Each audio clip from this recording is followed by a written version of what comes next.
Welcome to our latest edition of Charity Pulse, our bi-weekly charity podcast. My name is Charles Mosquita, Charity Director at Quilter Cheviot Investment Management. I'm delighted, as always, to be joined by my regular musketeers, Catherine Ross-John-G, leading charity legal beagle at Shakespeare Martineau, and James Saunders, charity partner at the leading accountancy and audit firm Moore Kingston Smith. Together, we explore the latest pressing issues affecting the not-for-profit and voluntary sector. Don't forget, you can catch us on Spotify, Apple Podcast, YouTube, and our various websites. We would love to have your feedback, so please send us comments, questions, so that we can cover them in future sessions. Now, Catherine, you and I had a fascinating lunch with Professor Peter Frumkin, who's the Academic Director at the Graddle Institute of Charities in New College, Oxford. This is a relatively new institute, was set up a couple of years ago to undertake research into all aspects to do with the UK sector. Peter Frumkin is from the US and has written a number of books both on charities and on philanthropy. And we asked him to give his observations, having been here for a couple of years on the sector, and he came up with 7, I think, issues. One was around cultural austerity. The second one was on marketing and monetarising the sector. The third one was on salaries in UK charities, which were too low. The fourth one was on the lack of investment in infrastructure and capacity building. The fifth one was on marked decline in the willingness to join boards across all age groups. The sixth one was on the UK sector not going down the performance measurement and becoming an industrial complex. So certainly in the US, they were spending eye-watering amounts on that. And then the final one was around the benefits of the sector having greater level of trust and public understanding. Catherine, what were the key bits you took away from the roundtable discussion? Yes, so many interesting bits, I think. I thought the culture of austerity was interesting because it was austerity / pessimism and how people react to that and whether that gives them the opportunity to say it's terrible, we can't change anything, therefore we won't try to.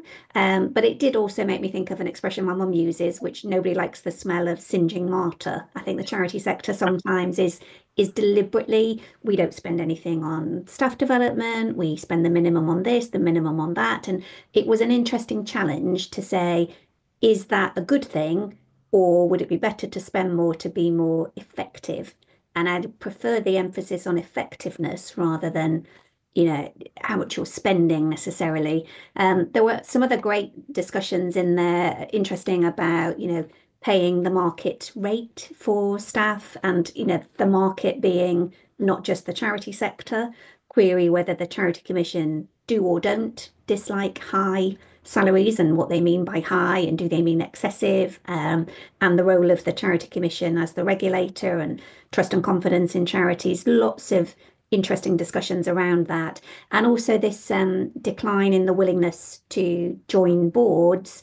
The comparison was given about baby boomers versus Gen X, but actually a few of the people around the table were Gen X and also on boards of many charities. And I think there was a pushback or a challenge about, is there anything here of the greater regulation of charities, that it's now much more time consuming, there's more frequency of meetings, subcommittees, it's much more involved than it has been in previous years. And was there any element of that having an effect on why numbers might be down on people volunteering as trustees?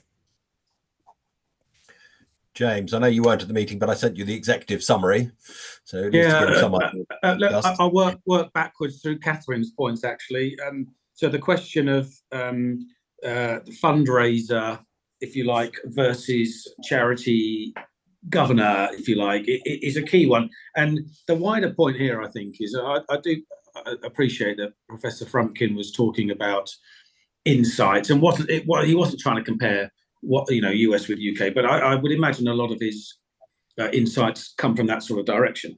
A lot of it stems from the different structures of the respective charity sectors. So the board in America, in the big charities, which are often religious and education organisations, are something very close to half of money raised in America goes to education and religious charities. And of course, that comes from the UK having a welfare state and the US not. There are some massive core differences here. But just looking at that, if you are appointed to a board of one of these very large US charities, you're being appointed as a fundraiser. You're being appointed as someone who is going to give and find other people to give to that charity. In the UK, our trustees are more and more governors of the organisation, really responsible for the organisation. Okay, you could delegate to management, but the responsibilities and the risks associated with trusteeship in the UK are ever increasing. And that I think is a real core difference between, trying to get people into charity trusteeship and not. And moving backwards through what Catherine was saying, but where does the pressure stem from on charity heads on things like salaries? It's public perception. And again, it's this element of public money. The UK charities are using public money. It's not quite the same in America. It's not public money. It's private, philanthropic, given money. But where there is public money, there is media scrutiny. And that's one of the big reasons, I think, that salaries are low. Why on earth should so-and-so be paid when this charity is doing that? And it permeates into other areas of scrutiny of the charity sector. So there's some big differences there.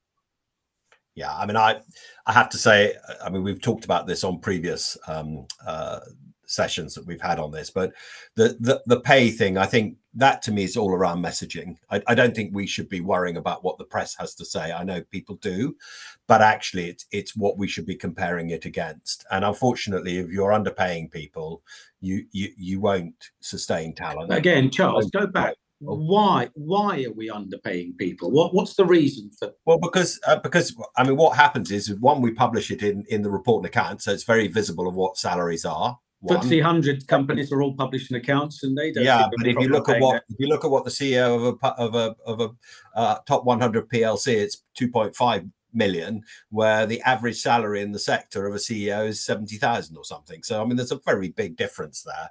But actually, private companies and PLCs don't actually publish all the detail, and it goes back to his original comment was about, we focus on efficiency and low overheads, and we have this huge austerity, and what we're not necessarily focusing on is effectiveness.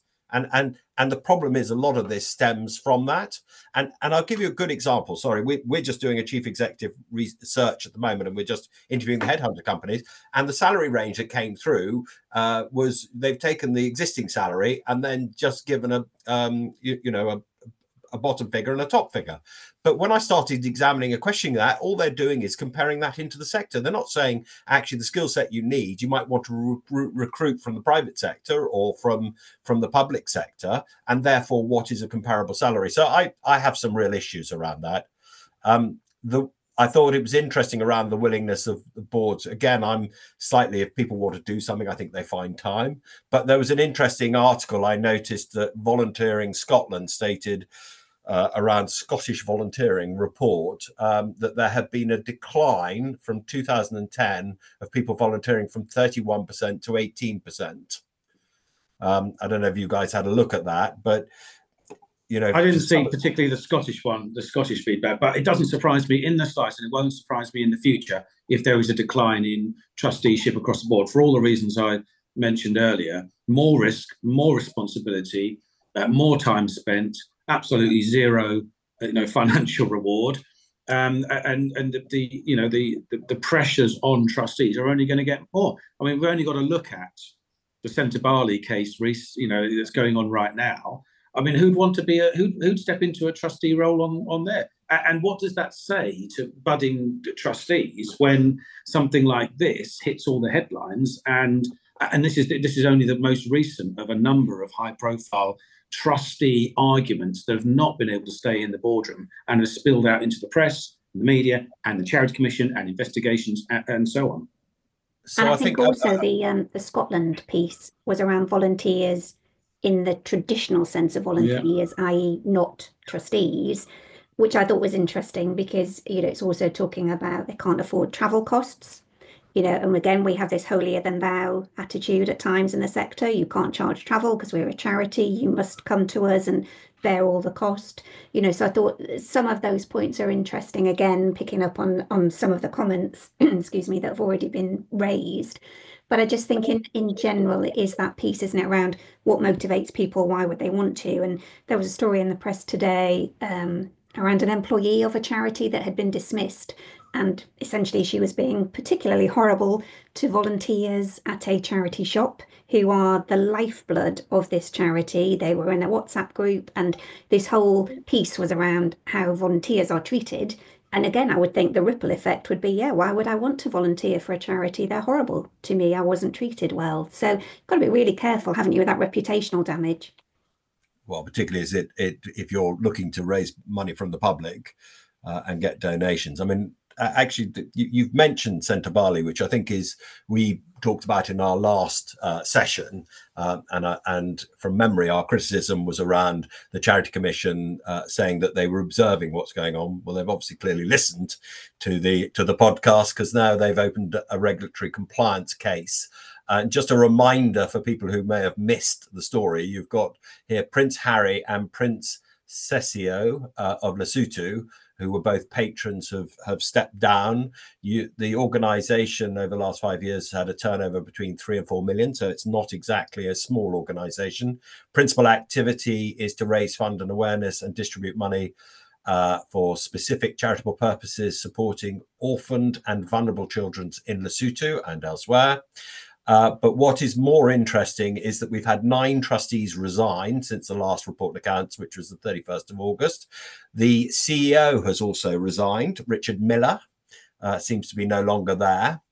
And one of the 9 trustees was the Right Honourable Baroness Chalker of Wolsey, who happened to be used to be a minister, or was a minister of the Crown, who served in the Foreign Office. So there's obviously something that's gone on quite significant with the organisation, and it raised a number of questions. I don't know, Catherine, if you want to sort of comment. I'd seen some commentary on it about founder rights and founder provisions, and being quite critical of Prince Harry, that he didn't think this through and insert more controls, would be summarising what was said, which I thought was completely wrong. Actually, if you try and register a charity today with the Charity Commission and insert founder controls about appointing the majority or all of the board, controls on funding, controls on who can be a trustee, you wouldn't get that charity registered because it's not sufficiently independent. And I think that is right. I was surprised, though. I had a little bit of a nosy at the Articles of Association of Sentebale, and they were more simple than I would have expected them to be. The patrons are appointed by the trustees. So you think, well, game over then, because if you don't like it, you're out. And I did wonder about all these trustees stepping down, who's left to appoint anybody. And it is, well, whoever is left, the trustees appoint there was one themselves. So there's one left, and that person, all they can do is appoint further trustees. So it really seemed like an own goal that everybody stepped down, because I think, well, then you've just handed it over to the very person you're complaining about, and you haven't got any constitutional powers now. But the issue here, and I don't have the inside track here, but the chair was appointed on the 25th of March. 13th of July 2023. She's a corporate lawyer, and according to the press, the trustees, the board asked her to step down, and she refused. So what I suspect has happened is that they've said, actually, we're volunteers. We're not getting into a legal fight. We're not going to spend our money doing it. And the easiest thing is to resign. Because the other thing I think comes out is the 4 or 5 new trustees that have been all appointed on the 25th of March, 2025, who's actually appointed them, and how independent is that? I mean, no doubt the commission will come to a conclusion on that when it does its investigation.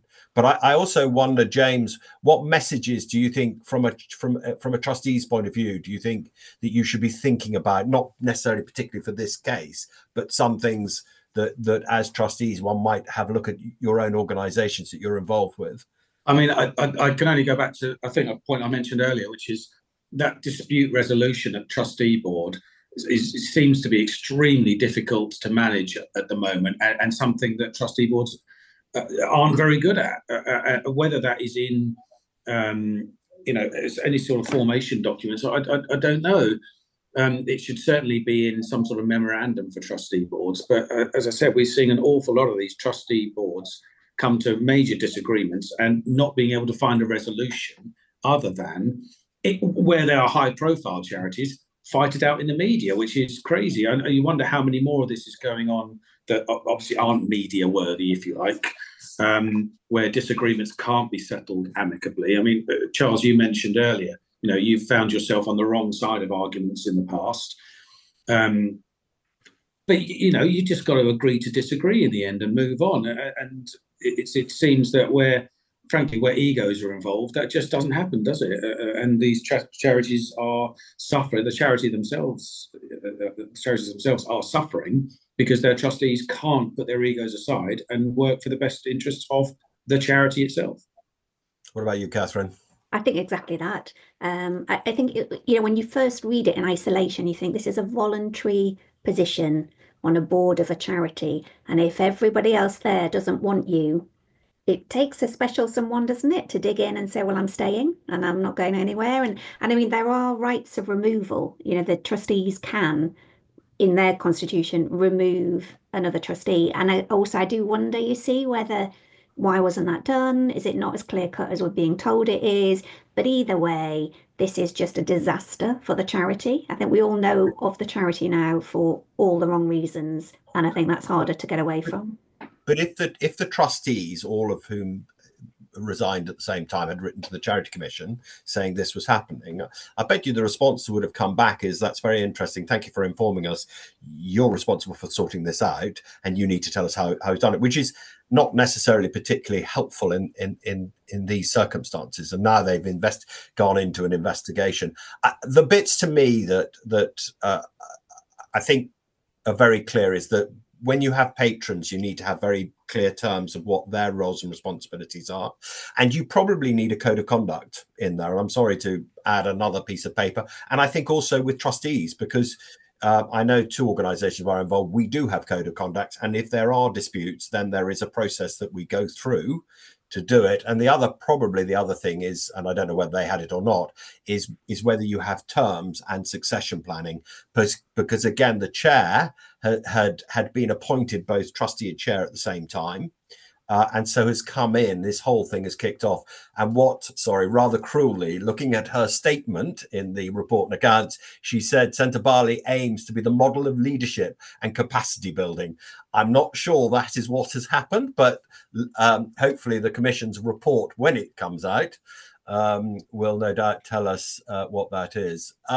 The other thing I spotted, actually, no, I didn't. You did, James, didn't you? Around Instagram's owner, Meta, and Pinterest have made significant donations to a charity that was set up in the name of 14-year-old Molly Russell, who sadly took her life in 2017 after being exposed to a stream of suicide and self-harm content on the 2 platforms. What were your thoughts on that one? Well, yeah, I mean, it's the Molly Rose Foundation, isn't it? And anonymous donations accepted by the charity. It just seemed, perverse on both fronts to me. Why would these organisations give donations to a charity which is fundamentally criticising them constantly and working, to make them change their ways in ways that the organisations clearly don't want to? Why would the trustees really accept the money when it's from the organisations that they are almost set up to criticise? There is a justification from the trustees that they want to work with the organisations, in which case, why is it all secretive and, under the table? Get out make it clear what they're all into. I would understand that more if they said, look, we're prepared to accept money on the basis that they're all working together. But it seemed the worst of all worlds here to have it secretive, the questions around tainted donations and all that sort of thing. But the whole thing just doesn't seem right the way they've done it. Catherine? Yeah, I absolutely agree. And I thought it just had such a whiff to it as well of, oh, anonymous donations. Well, that didn't work then, did it? And who has breached that anonymity and where has this come from? And whether people did have issues where they didn't agree with it being taken in or accepted in the first place. But, others saying, had they deliberately made the donation anonymously in the hope that it would come out and they'd get some sort of benefit from it It's down the definitely a line. Malcolm Tucker approach, isn't it? It's Yeah. we'll leak it. No, we'll leak it. No, well, definitely Yeah. someone will leak it. Just not a good look all round. Yeah. So it also ties into or coincides, or if I'm cynical, is about the book that was published and around, well, this is with Meta, isn't it? And their attitude towards this whole issue. Well, it definitely, it's even more strange, I think, because obviously recently, Mr. Zuckerberg and Meta and Facebook have all reined in their security controls and their fact checking and made it even more of a Wild West than it was before. So for it to be happening in the background, I mean, whether these donations were all made before that, I don't know. But in the background and the context of that happening, I would have thought that a charity, working to criticise and to reform social platforms on the basis that they're unreliable in reporting facts and leading kids up the wrong path, it would be even more of an odd thing to do. But fun enough, I don't have an issue that the trustees accepted the money. I think I agree with you completely that it shouldn't be done. It shouldn't have been done anonymously or secretively. I would have been, if I was them, I would have been on the front foot and said, we're accepting this because, which is ultimately what they've done. Because we don't know actually how big it could be, quite significant, and it could make quite a difference. And the law, I think Catherine is very supportive of trustees taking that view. I mean, don't you think it's is there not a similarity to an animal rights charity accepting money from farmer who are doing testing on animals? I mean, there's a hypocrisy in accepting money from an organisation that you are absolutely determined to reform, if not bring down. Well, except that of course, for the vets use medication for on animals. So actually, if you've got a farmer that is responsible in the way that I was being rather crude in the. I know you were, but I'm responding. Surely there is a point at which you say, look, this is one of the major platforms that this organisation is set up to make. We disagree with them on pretty much everything they do, but we'll have their money, even though we know they're not going to do anything about us.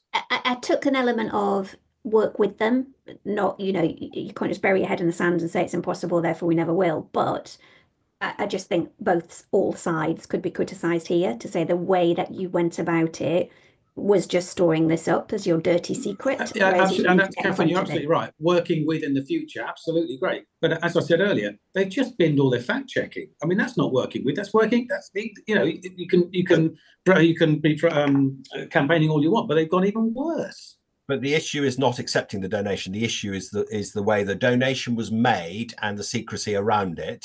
I think that is the thing we need to be very clear. We can agree to disagree on whether they should or should not have accepted it.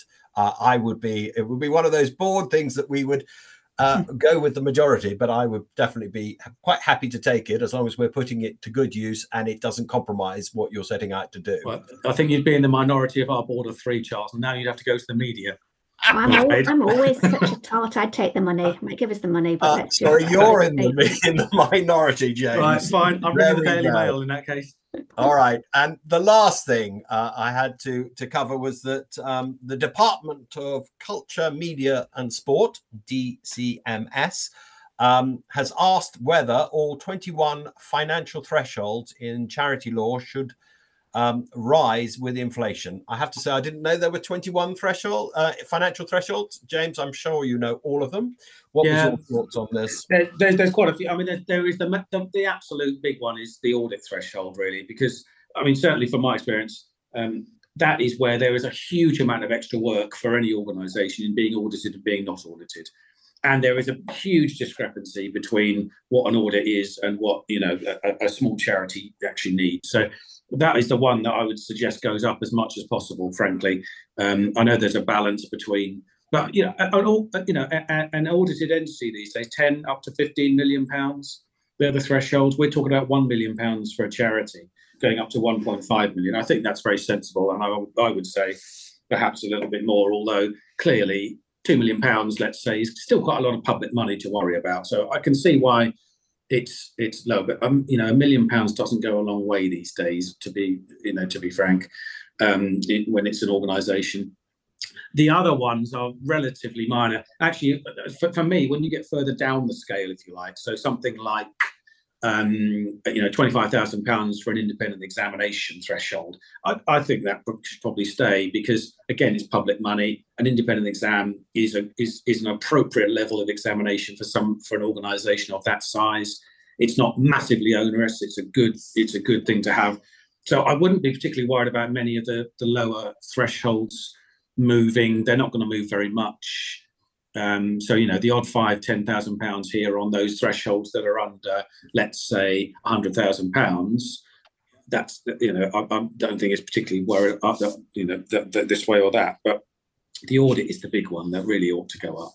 Yeah, I didn't realise there were so many thresholds, James, and I did see it and think, boring consultation, don't want to read it, James will do it. But I did spot that someone else had helpfully read it and said there was a discussion around the registration threshold, Charity Commission. So it's currently £5,000, and there was a discussion whether it should be increased in line with inflation to get to 10,000. And interestingly, it's not that long ago, the threshold used to be 1,000 and it's been put to 5. My query on that is there are many small charities that want a charity number because it helps them with fundraising.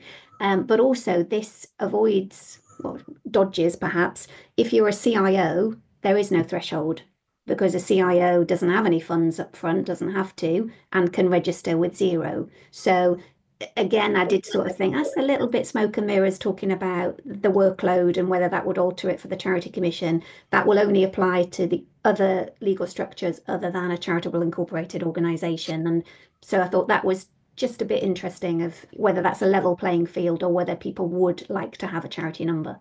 So should that be sorted so that actually it's consistent across the various structures? I don't think it should. I think the CIO at 0 is right, because it is, it only exists to be a charity. It only exists under the charity registration and registered by the Charity Commission. So it's fine if it's going to be registered as a CIO. It's got to have some charitable funds. By default, it must all be charitable. Whereas a charitable company could alter itself around. But isn't the way forward that anybody being registered now is going to be a CIO? I mean, you're not going to register under as a company, are you? Otherwise, you have to do Some will deliberately choose company because it's a better understood legal structure, and other reasons why company is better for them. And others would say, no, we want to be a charitable trust. We don't want a legal structure. So again, you kind of say, well, that's your choice. But it is a different entry point at the Charity Commission, whether you've got the 5k threshold or 0. And I think that's a big difference already. So if that were to change to 10k or 0, would that encourage more people to become a CIO? Maybe. But I just thought they were sort of telling half the story there, that's the registration threshold, when actually it varies already. And will this also cover the other jurisdictions like Northern Ireland and Scotland, or is this just purely for England and Wales? This is purely for England and Wales at the moment, isn't it? But I mean, presumably those will be separate consultations. Yeah. Well, because we have this ridiculous situation, don't we, with on the audit threshold of in Northern Ireland and Scotland, it's $500,000, and the UK it's $1 million. So again, I think some consistency across the jurisdictions. I know the devolvement and everything else would make a lot of sense. On that note, having had a lively debate on lots of things, thank you, James. Thank you, Catherine. To say that we live in interesting times would once again be an understatement. Thank you for listening. We would love to hear from you. If you have any questions or want us to cover any topics, do please get in touch. Do share with family and friends. And according to my mate at Truth Social, this is the only charity podcast worth listening to.